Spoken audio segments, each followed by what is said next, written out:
All right. Let's hit the Heat game. Is there anything else that you saw or want to talk about in a brief 8 minutes? The Rockets beating the Lakers and Jalen Green saying they are picking on Carmelo Anthony. Great. It was tremendous. Let's do it. Mm-hmm.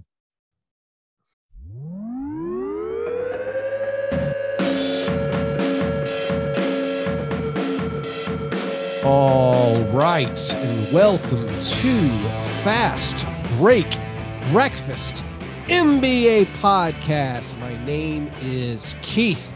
Got Mike Mulloy coming up in a couple of minutes. Andrew Schlecht is here for the last drop. Joining me right now is the mighty Chuck Anderson. Hey now. Thursday, hey now. Is it too early for you, Chuck? Your voice had a little scratch. No. Are you healthy? I'm not healthy. I'm sick. I've had this weird nasal thing for 2 days. It's been very schizophrenic weather here. I thought it was allergies. I think I have non-COVID illness. I can't be COVID again, right? I'm immune. You just had it. I just had it. I'm immune. You could walk onto a COVID floor and just This is what I have right now? sniffing. Worse than my COVID spell, I'll be real. Oh, yeah. But, that's not to say you shouldn't get vaccinated, Kyrie. Well, yeah. So we're assuming my vax and my boost made COVID nothing. This normal run-of-the-mill sniffly thing, ugh, I hate this. Mm-hmm. Yeah, I've been just this thing has been dripping down the back of my throat. Yeah. In ways I don't like. There are ways I like that. Get out of there. It's invasive.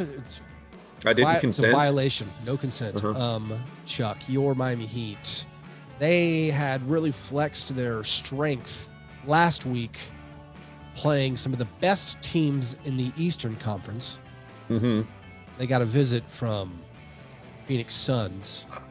Like Devin Booker returned. Devin Booker coming off of health and safety protocols. Glad he's feeling better. It was not a contest. It was a beatdown, Chuck. It was a beatdown in Miami. Well, we got out to an early lead, and I think we just let off the brakes. We scored 20 points in the. Okay, yeah, that. I think you might have been pressing the brakes down, thinking it was the gas pedal. That might have been the problem. That's it. One of those situations where old lady drives through a convenience store because she thought she was pressing. Not to be stereotypical, but that sounds like a very Florida. Miami it is type a thing. Florida thing. And yeah. But yeah, they got out to an early lead. They were running. Then turns out we shouldn't run against the Suns. Don't run against the Suns. I'll put you that can't. on a But shirt. that's the thing, Chuck. I don't think you can run from the Suns. There's No, not that's a the thing other the Suns can't Well, do. They're incredible. They are. We were. I know this sounds stupid, but we beat the brakes off of them in Phoenix. Yeah. Yurtsevin played a lot today. You thought Yurtsevin was the missing piece? He can rebound, and we got out rebounded by 15. And that it felt like we couldn't get a rebound. I love also, it. Jimmy didn't play. Well, Jimmy doesn't play. All the look. Jimmy well, doesn't. That's the thing he does. He does. He does sometimes not play. Is that the new Heat culture, Chuck? Is the new Heat culture that they don't pretend that they need the regular season? Like it's nice. Maybe they've hit the luxury the last few seasons where they know they're going to make the playoffs. That wasn't the case maybe 4 or 5 years ago. But like Kyle Lowry, I don't know what's going on in Kyle Lowry's life, but he just says hey, I need some personal time. And they're like, great, we'll catch up with you in a week or two. Jimmy Butler, he doesn't ever play 70 games in a season. And I'm sure he's beat up. I'm sure he's hurt, but also possibly Jimmy Butler's playing 82 games is stupid. I'm just not going to play this one. I'm going to sit this one out. I've gone on record multiple times on this podcast saying that there are too many basketball games in an NBA season. I think the NBA has caught on. I think using the term load management is problematic when you're what you pitch towards your fan base is a culture of hard work. So they don't want to do that, but they give, it's a reasonable thing to give a guy like Jimmy, who's, in his 30s, a couple nights off so that they can, so he can be at his best when times matter, because we got to get to the playoffs. You heard you're not getting to the playoffs. Chuck is anti-work ethic. just said it. I'm work smarter, not harder. Is There my you point. go. You know, and it's I don't know, man. It is a hard, long season. It's been, and these past 3 years specifically, with condensed off seasons and things like that, I completely understand why people need time off. And it's, you know, might not even be a physical thing. Might just be like, dude, I don't feel it today. Jimmy Butler hasn't played 70 games in a season since he was on the Bulls. I bet. So he's just doing his thing. It's fine. That's what he does. Work smarter, not harder. Although he's up at 3 a.m. I don't get it. That's not smarter. I'm sorry. Maybe that's the reason you're not. Your body playing needs 70 sleep games. and needs to repair. You should sleep, Jimmy. Sleep hygiene, bro. Take care of it. Take an Ambien. Get after it. Somebody who's working very, very hard right now is LeBron James. He's chasing the scoring title. He took it to the next level on Wednesday night. He had an open layup that would have won the game against the lowly Houston Rockets. However, he passed it up. It was not the right basketball play to swing it to Carmelo Anthony. It seemed like he was right at the rim. The help defense left him, and they're like, let's go guard somebody else. And he did not bother hitting the game-winning shot. I think maybe just so he could play overtime and rack up a few more stats, try to get a few more points. That's next level, adding extra miles in his chase to catch Kareem, to win this year's league scoring average title. It was a shocking game. What's shocking is, I mean, obviously the Rockets suddenly are like world beaters. They whooped on the Grizz, and they're frisky. But Jalen Green, after the game, directly let go of the game plan, saying all we wanted to do was put Carmelo in isolation.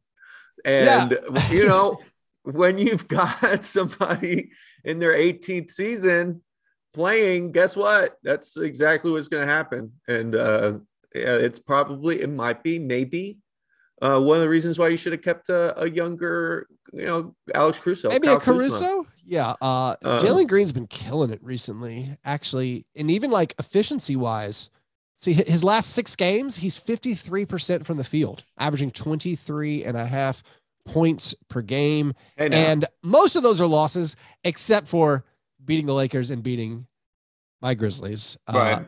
Not great, but yeah, he said the quiet part out loud.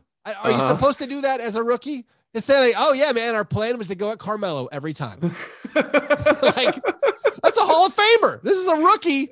It is. Very young guy just saying like, oh yeah, but yeah, we're just going at Carmelo. That was our plan, and that's how we won. Well, you know, I think with a season like the one the Rockets had and Jalen Green's early struggles, the giddiness of like, hey, we did something, it worked. I want to tell people that we figured something out. Look. Coach had a good basketball. One. Coach said, had a good one. Hey, guys. you see that guy? Go at him. Let's Just try to isolate him. Man, brutal. Oh, it's a nightmare for Grizzlies fans because we thought that Lakers pick. There's like no way. There's 10 teams tanking. How could the Lakers not finish outside of the 10 worst records? And now it's like, oh my God, they're going to. No. Like the Knicks were supposed to be tanking. The Knicks have won 3 straight, and they're on the West Coast. They drubbed the Mavericks. They've beaten more Western Conference teams, I believe, than the Nets and the Celtics.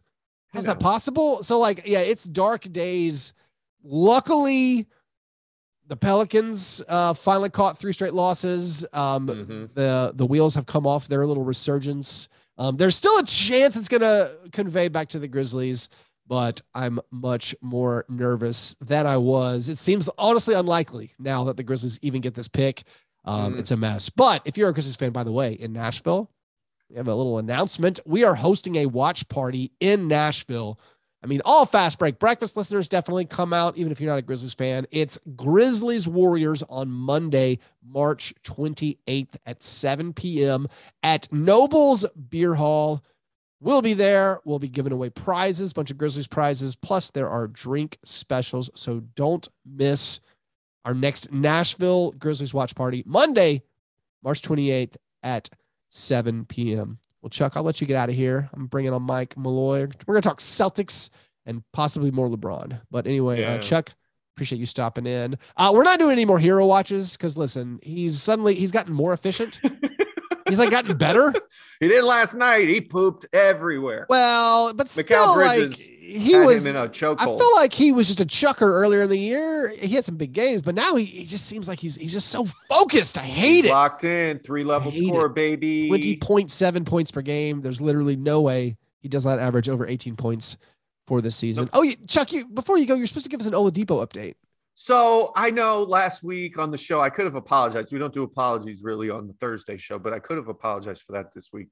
We were looking at it from a statistical standpoint, Victor Oladipo's return and how he was going to, come back and maybe not fit in because Caleb Martin's playing well and Gabe Vincent's playing well. And where's he going to be? And I kind of forgot the fact that this guy, took a chance on himself, could have signed an extension with a crappy franchise. Got paid, been untradeable.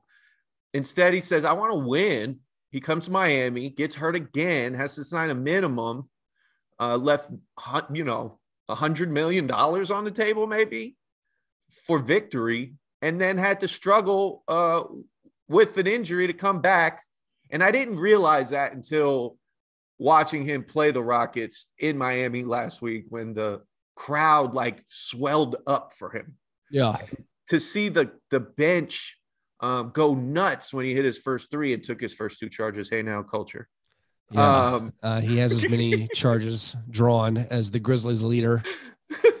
The Grizzlies charge leaders are John Conchar and Killian Tilly. Oh, really? They both have Kyle Anderson looks like he could take a charge or 2. That's racist, Chuck. The white players on the Grizzlies have as many charges drawn as all the other players combined. Am I allowed to say that? Am I allowed to point that out? I don't like it when we draw. Listen, the Grizzlies are last in drawing charges. Good job, Grizzlies. Keep it up. So to put a bow on it, yes. I'm very happy for Victor Oladipo's return. It wasn't as hyped as Klay Thompson's return. It wasn't as obviously drawn out. Klay was obviously a champion and much better player overall, but Victor coming back, man, it's a good feeling. It's a good story. And while we could probably poo-poo it from a basketball perspective, it is a wonderfully heartwarming tale. So congratulations, Victor. Congratulations, Victor Oladipo. We've crossed over into human interest on him. I'm not sure he makes the Heat that much better despite the drawn charges, but we'll see. Right. We'll see. Anyway. Well, he can get to the rim and he can shoot. That's it. That's what we need. And we could play on-ball defense. We're short of that. Can he? He dunked and he shot a 3. Good job. All right, Chuck. Thanks for stopping. Thanks for stopping in. I'll see you next week. Have a good one. Bye, buddy.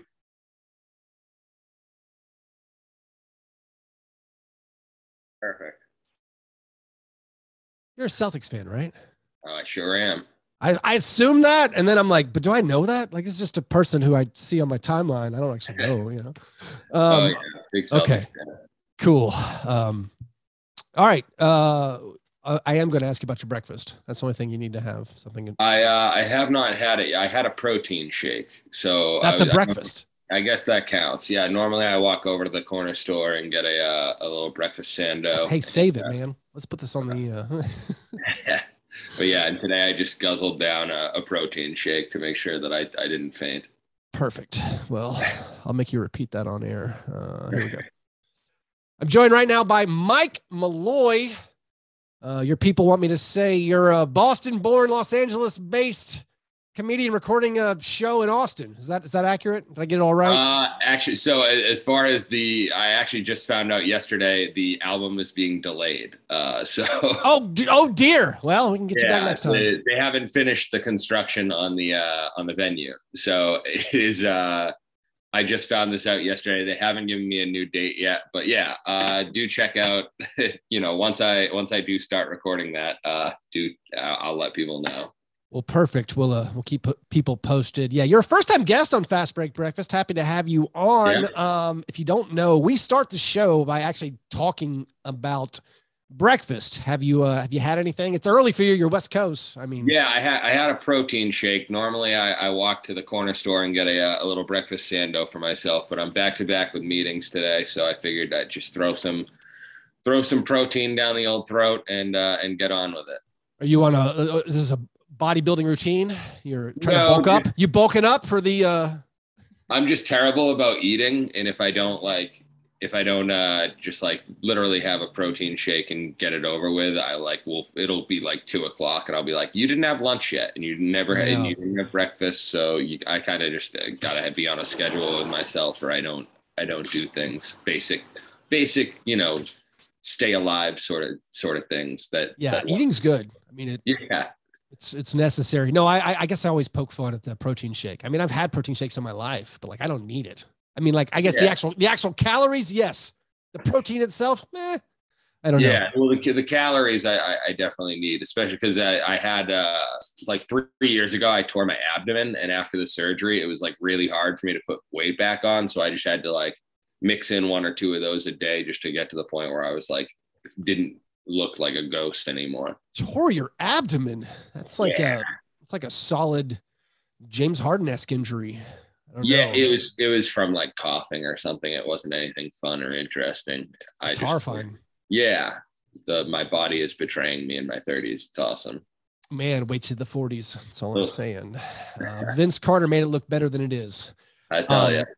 So you're a Celtics fan, and your Celtics are playing really, really well. Hard to criticize them. They've won 15 of 17. Your guy Jayson Tatum apparently tied Kevin McHale for the most points over a 2-game span. How do you feel about Jayson Tatum tying the legendary McHale? I mean, I feel it's inevitable. That kid's just such a scorer, and he's playing in a way where he's just out of his mind right now. At the beginning of the season, his shot was just not falling for whatever reason. And I love the changes that has been made to the team. We cut a lot of dead weight. We got rid of guys like Cantor and Schroeder that really weren't contributing much and kind of taking away from what the team was supposed to be. There was a week where I was on the fire Emmy train just because I wasn't seeing him make any adjustments. But as soon as that trade, the trades happened, that roster started to look like it does now and started to look like it's supposed to. They've been really good. And even those 2 games that they lost, they probably should have had. They lost that one to Detroit, and then I forget who the other one they lost to was. Pacers. Pacers. Yeah, that one we got smoked. And that was I think I want to say that was a 5:00 game after a 1:00 game the day before. It was like something stupid scheduling wise where I'm just like, they should not have scheduled it like this. But it was also, they lost, and that happens. If you win 15 out of 17, that's a pretty good run. I'll take it. Yeah, they've been crushing. Where does Tatum stack up for you? Is he your favorite current Celtic? I deal with this on Grizzlies because people are like, you love John Morant. I'm like, I do, but not as much as Kyle Anderson. Yeah, I mean, Smart is probably my, that's the heart and soul of the team. Anytime they talk about trading him, I'm just like, what would you get back for him that would equal him? Like, there's nothing, you're not going to get a 20-point scorer for him. You're not going to get a guy that does what he does defensively. You're not going to get he's just not as valuable to anybody else as he is to that team. I feel like if I were a Celtics fan, I can infer that Smart would also be my guy because I had this affinity for the guys who make the defensive plays who are bad at shooting. Like, I'm just drawn to them. I don't know why. Like, Tony Allen is literally like my favorate all-time favorite player. And I said, like, did you feel? Yeah, I mean, he played his first 5 years on the Celtics. Were you able to enjoy vicariously the Tony Allen grit and grind experience as a former Celtic? Tony Allen's one of my guys. Like I said, the same reasons I love Marcus Smart are the reasons I love Tony Allen. But I guess Tatum probably is my favorite. I did name my dog after him, who is sitting there next to me. Is it Tatum or Jason or just someone? Oh, it's just Tatum. Oh, Tatum. Tatum feels more like a dog name, but we usually refer to him as Potato. He's a little lump. Oh, that's a fun one. Do you feel a kinship to like a lot of your former Celtics players? Because again, I know like I watch with the Grizzlies, I'm still like, I'm kind of cheering for Jeff Green. I'm kind of cheering for Rudy Gay. I'm cheering for Mike Conley. And it was occurring to me, I was just looking through some old Celtics players, and it occurred to me like there's people out there, Celtics fans, who are watching the current day Avery Bradley, and they still feel like a warmth to him, and that kind of blew my mind. Like not me.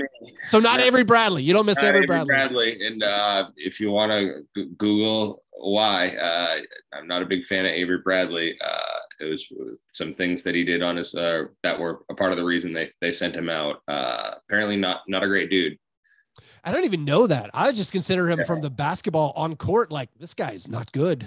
And and he stinks. I mean, it's funny. I remember when they drafted him, I was just like, I don't know about this guy, because he like the only games I saw him play at Texas was when he choked in the tournament on those free throws. He like bricked 2 free throws that would have like won them the game. I was just like, oh, this guy. All right. But he had that long run. I mean, he was like one of the more established. Like he plays like 5 or 6 years or something on the Celtics. Kind of made his name. I think he was there for a decent amount of time, and I mean he was a decent piece to it. But I just never, especially towards the end, he fell off. Really quick, really bad.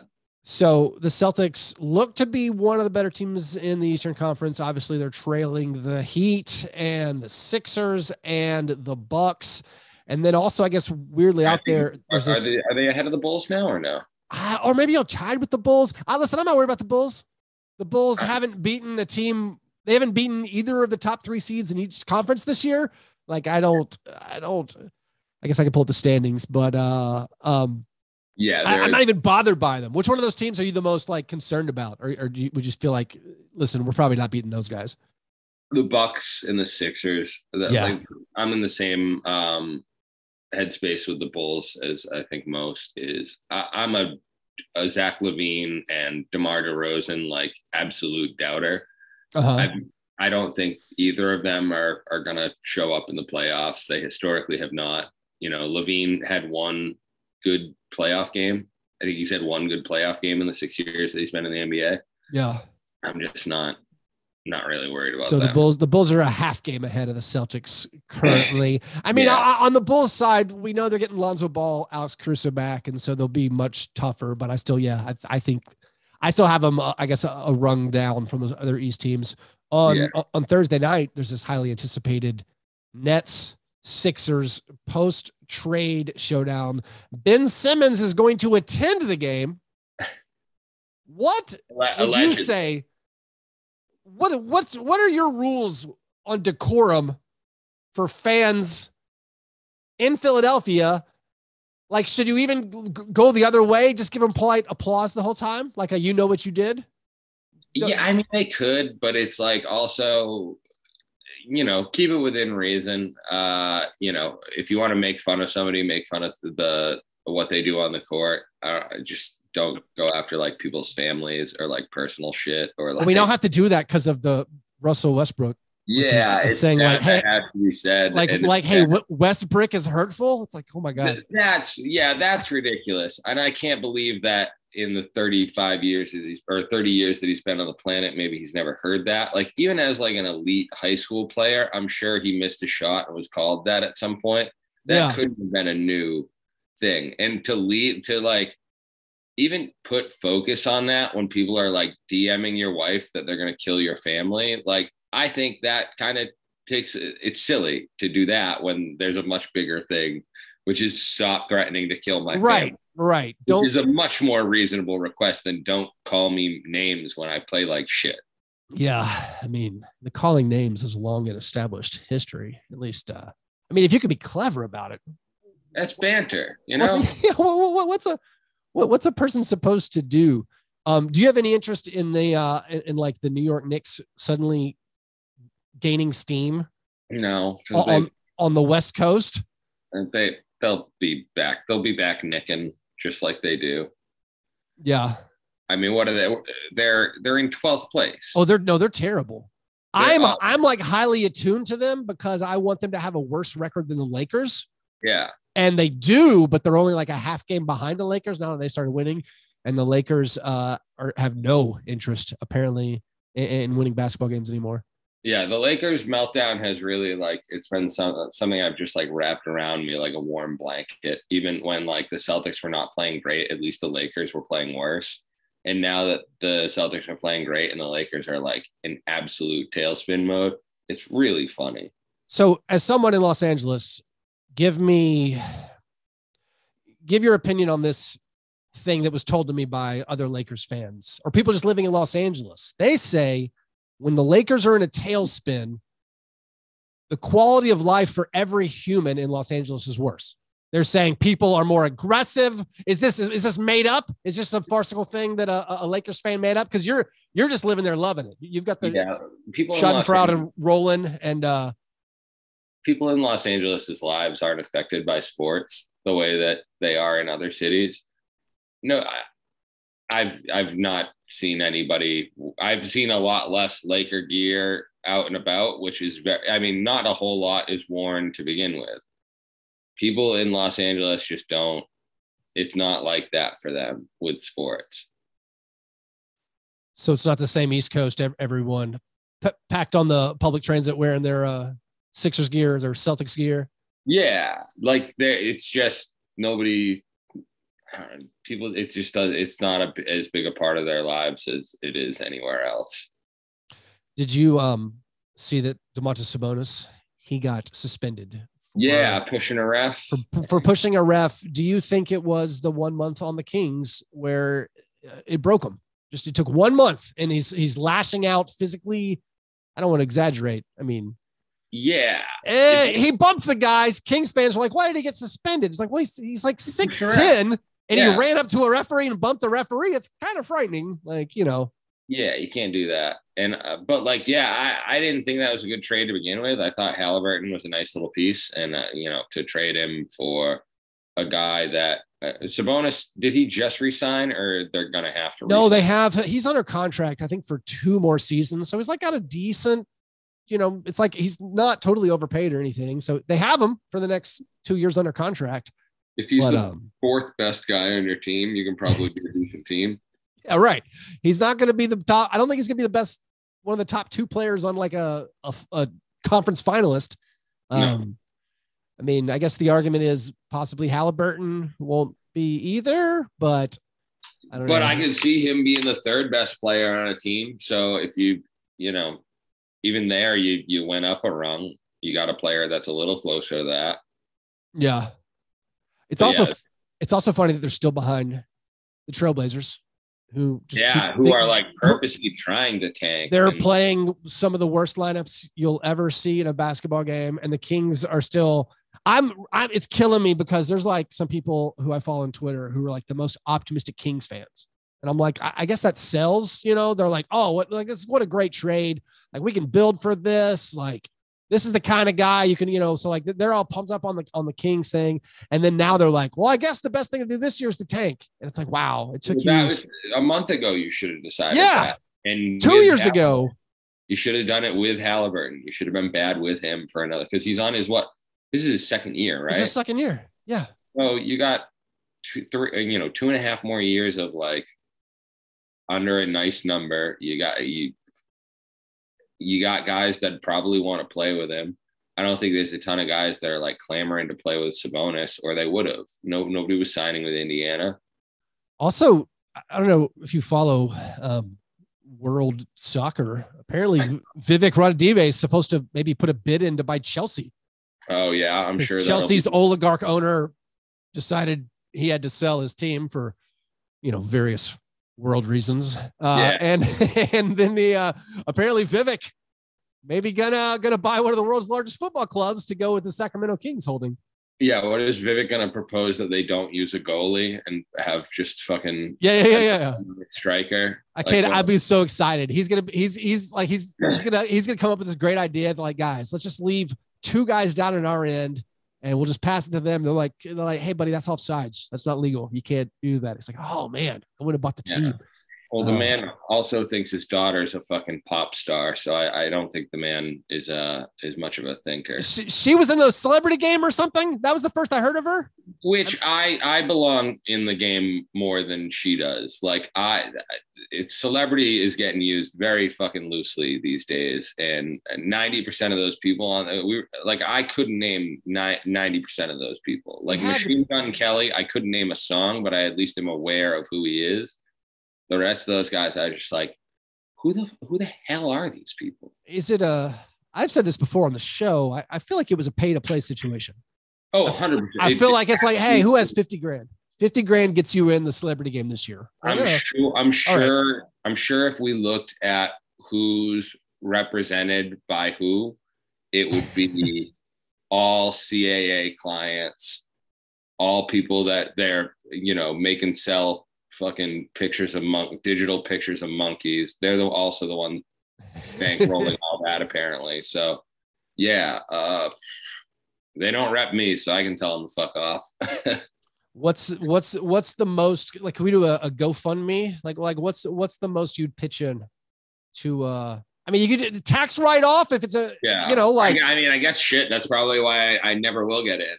Damn, I don't know. I'm gonna have to backdoor. I'm gonna have to go just through the league. I'm gonna have to kidnap Adam Silver and just be like, you put me in that damn game next year. Especially if it's never gonna be in Boston, but if there ever comes a time where it is, I'm gonna be like, come on. That's the plot. That's the plot to Celtic Pride 2. Yeah, exactly. You kidnap Adam Silver to get force yourself into the celebrity game. Because I was watching that, especially if I got put on Machine Gun Kelly, I would have had that kid in hell. I would have made his life. You locked him up, man. I would have had him shut down. My offense would be embarrassing on a national stage. I do feel like I could lock up some musicians. I've seen some musicians out there, and I think I could lock them down. I'd just be trying to make the passes. I wouldn't even be trying to really shoot that much. I'm just a D and distribute kind of guy. If you had Adam Silver, let's say you had compromat on Adam Silver, and if it wasn't the celebrity game, what's the next thing that would be on your agenda to say, listen, Adam Silver, we got to do this. Go back to the first 3 weeks of the season where we were like actually not giving guys rewards for being grifters. Like all this non-basketball move stuff that we were like really pretending we were focusing on at the beginning of the season seems to have completely fallen by the wayside, and everything's right back to where it was. I know Rick Barry isn't a guy that I agree with a whole lot. It's especially when it comes to like, should you be racist? I say no. Rick Barry disagrees. However, the thing that I saw him going off about a couple of weeks ago where he was like, these guys are getting away with moving screens constantly. And it's like, yeah, they are. And guys don't know how to set screens, and guys don't know how to run screens. Good ball handlers don't. They don't understand that, like, I'm supposed to move the player into the screen. The guy isn't supposed to like run up and shoulder check this dude for me to get around. He's supposed to set a screen. I'm supposed to know where he is. I'm supposed to move the basketball in a way that sucks this guy into the screen. And now I have separation. There's none of that right now. Guys are moving their feet. Guys are running to roll before they've even set the screen. And takes away from the game. A lot of these guys, so many of these guys are such amazing athletes, and they don't have to do this shit. So like, why, if you did it the right way, it'd be a lot cooler. I'm very excited that you've teamed up with Rick Barry. I needed you on the show last week when I said, listen, I'm kind of buying what Rick Barry's putting down right now. Like I'm picking it up. Like he honestly, the moving screen thing, he lost me a little bit. He had me on the traveling. Traveling and carrying too. Like I understand we've agreed that a crab dribble is legal. We've agreed that a gather step is legal. We've agreed that you can do this like little step back, like you can gather, then take 2 steps backwards and shoot. But I now see the players are doing the gather 2 steps back for the step back 3, and then not shooting. They're just now they're just back there. And I guess I was telling her here did this yesterday in the game, and it's like he did the step back 3-point move, but didn't shoot. And I'm like, well, you have to pass or shoot. You can't just step back and then not do anything. But he did, and it's like, well, why don't we? I don't know. I don't know if it's at the core of the officiating. They're just like, let's just let it go. It doesn't. No one needs a whistle. These 4-step fucking gathers to the rim. It's just like, just call the game, and the guys will like. These guys are taking advantage of the rules because they know that the rules aren't enforced. I love it. You're a rules conservative like me. I'm just, if the rule's going to be there, call it. If it's not, if you don't want to have these rules, get rid of the rules, and then everybody can play under the assumption that those are no longer the rules. Like, because it's not guys that are the 10th guy on the team, they're not getting away with that shit as much. That's true. And it's like, does Giannis need more advantages over the rest of the league? Like, does, Chris Paul need to be able to get an extra 4 or 5 foul shots because he's throwing his hands into other people's hands? I don't think so. I gotta say, as someone who never experienced those benefits as a basketball fan, now that I have Ja Morant, I've started to be like, you know what? Maybe I like it being on this side. Maybe I like it that Ja can carry and travel and also gets a lot of free throws. It's kind of sweet over here. I never had this before. See, I see him as somebody who could possibly be getting the AI treatment soon, like where AI, like refs were just burying their whistles against AI to like teach him a lesson. They were like, yeah, you're not gonna, even if that guy clobbers you, we're not gonna give you a call because you shouldn't be in the paint to begin with. It's like, well, that's stupid. Oh yeah. I don't know. And like, I hope we've progressed as a referee society. They're no longer mad about his off-court clothes and the way they officiate him.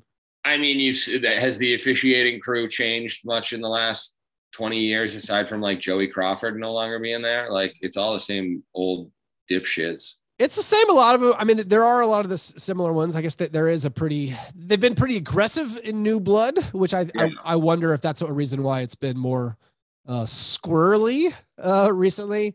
And definitely the falling off of where they were earlier in the year on, hey, you can no longer jump backwards into a guy for a jump shot. And now it's like, I guess never mind. Right back to it. Yeah. Those non-basketball moves, those swiping, just moving the ball into a guy. The rip throughs. Yeah. It's like the Chris Paul rip through from 94 feet. That was the Christmas Day rip through.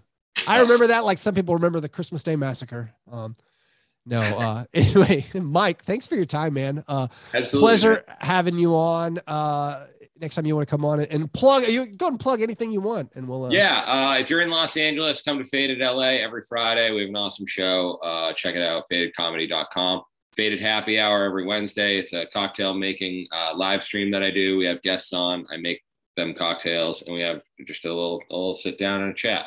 And I appreciate you also coming on the morning after a Faded Happy Hour. I didn't get too ripped last night. I only had like 4 or 5, so it was fine. Sounds great. Anyway, Mike, appreciate your time, and I look forward to the next time. Thank you, man. Appreciate it. All right, thanks, buddy. Thank you, man. Have a good one. See you. Have a good day.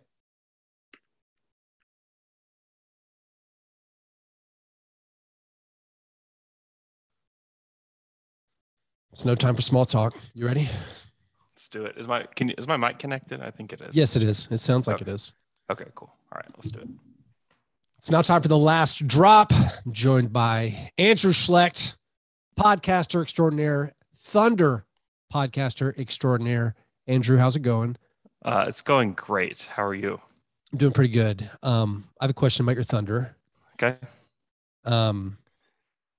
You guys had 3 players announced out for the season with surgery on the same day. Yeah. And that occurred 6 weeks before the end of the season. Was there a bus wreck? Was there an incident? How has this ever happened before in NBA history? That 6 weeks before the season's over, they're like, hey, listen, 3 guys got shut down. Dort, he's gone. Muscala, he's gone. Somebody else also gone.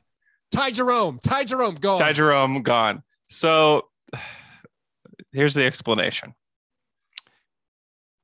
It was a discount. It was a discount, wasn't it? Discounted rate from the medical center. I wish, but they had surgery in 3 different cities. Like, it was supposed to be back to back to back. For tax reasons? I don't.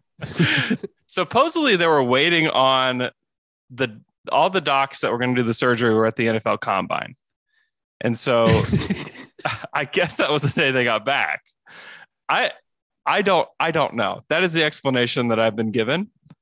And Muscala's needed surgery all season. I've been on the I've been on the, hey, let's go ahead and get Mike Muscala surgery now train for like months. Yeah, you guys got to get everybody healthy for 25-26 when you guys are going for it. That's exactly right. That is exactly right. We got to get him on. Now, I know you're tight with the Thunder, with like the people there, but like, is anyone able to ask like, hey, you understand no one believes that these guys are hurt? Like no one believes that Giddey's hurt. Like these predictable shut down with soreness things. Mm-hmm. Like is it just a funny coincidence? And again, I don't know how to broach that topic. Like I couldn't. Yeah. I mean, couldn't go to the Grizzlies and be like, hey, this seems fishy, So I think that you have to approach it with just questions on their status, what's going on with them right now. Josh Giddey, the explanation is we're going to update you in 2 weeks. And I think that was about a week ago. Right. So I've asked around a little bit more, and I mean, you're not going to get what you want. I mean, it's working. So it is working out for you guys in the tank race where, now, that's why I'm not complaining, man. That's why I'm not poking around too much here. And again, that's why it's obvious what's going on. It's just weird. I mean, I did not expect to see Shai Gilgeous-Alexander back, so maybe I was wrong there. But then they brought Shai back, and then they immediately shut down Giddey. And so Jalen Green and the Rockets. So Jalen Green's having a very nice, like, I don't know what it's like, last 8 games. He was awesome. He's over 50% from the field, and he's averaging over 20 points per game. The Rockets are kind of maybe building a little momentum. You have Cade Cunningham. Pistons are 6-3 in their last 9. Cade's averaging 22, 7, and 6. Got to be some part of you that's like, hey, wouldn't it be fun to have Giddey like doing well? Maybe building a little momentum. Without a doubt, if anybody, I mean, I'm fine with sitting the vets, right? Like if Kenrich Williams and Mike Muscala and those guys don't play, that's fine. Yeah. But when it's Josh Giddey, it's like, okay, well, did something happen?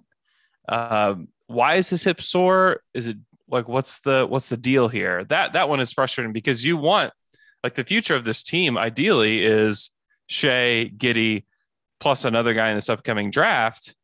And right now we don't really know how Shai and Giddey fit together. That's TBD because they both like to have the ball in their hands and they're both y'all did that one game, the ball in their hands. They were like, that was good. Well, that's all we needed. Thanks. Right. It's like an audition. It's like, oh, we saw it. All right. That's good. Yeah. I don't know. I haven't that the hip is a difficult one too, because like even last year, like we saw Shai in a boot walking around and he didn't play Team Canada. Like there were like things. Andrew, I can get you a boot. I mean, it's not like a boot. It's like, oh, guys.